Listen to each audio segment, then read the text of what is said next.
Hey, Dr. B, you were right. The stock market crashed yesterday. What is going on?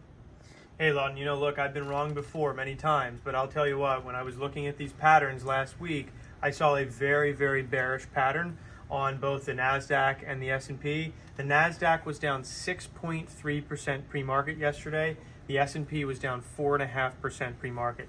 These are historic price movements in the markets. Don't let anybody tell you otherwise. Okay, there's likely been a seismic shift in the stock market and really in the global markets. We saw the Nikkei drop 12.8%, the largest since 1987.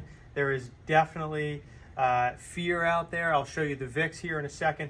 But what I wanted to point out here is this parallel on the QQQ, all right, the ETF that tracks the NASDAQ. Here's your pivot low from COVID, the highs here from 2021, the lows here end of 2022. This creates the parallel, right? Here's your fourth hit, and look at that. The NASDAQ pulled back 16%, okay, which is essentially in correction territory. Greater than 10% is a correction. The other thing that I showed is this smaller rising parallel here, okay, that broke down as of yesterday. The same thing happened on the S&P 500, okay? So what's interesting is I saw this rising parallel. I said most of the time this breaks to the downside.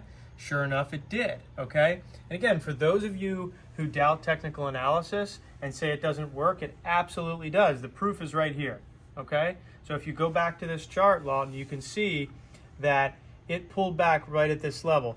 Here's another area that I'd like to show you. On the S&P 500, if you go back, okay, to the dot-com boom and the Great Recession, all right, here's the height of the dot-com boom, all right?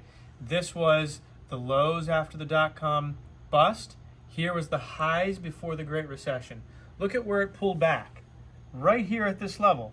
That's not a coincidence, okay? If you're not yet convinced, look at where it bounced during the Great Recession, at the lows of the dot-com bust. Sure, there was a pierce here because there was significant fear, but this is where it bounced, and that is how powerful technical analysis is.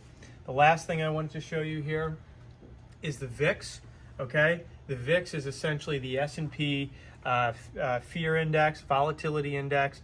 It essentially tries to predict what the next 30-day volatility will be in the S&P. Check this out. We had the third highest spike on the S&P index, volatility index, the VIX, yesterday, okay, in the past 35 years. The Great Recession was the highest, COVID was the second highest, and yes, this should actually say yesterday, okay, spiked up to about 65, all right? So if you're reading articles out there saying, oh, buy the dip, this is just a slight pullback, I don't think so, all right? I could be wrong, but I think this is a seismic shift in the markets. And here's where I think that the markets will likely go. This was a tech-driven rally. Okay, NVIDIA, SMCI, all of these semiconductor companies, AI boom, right? I think that we are likely headed down to this parallel support line right around, right around 325, 330 on the QQQ.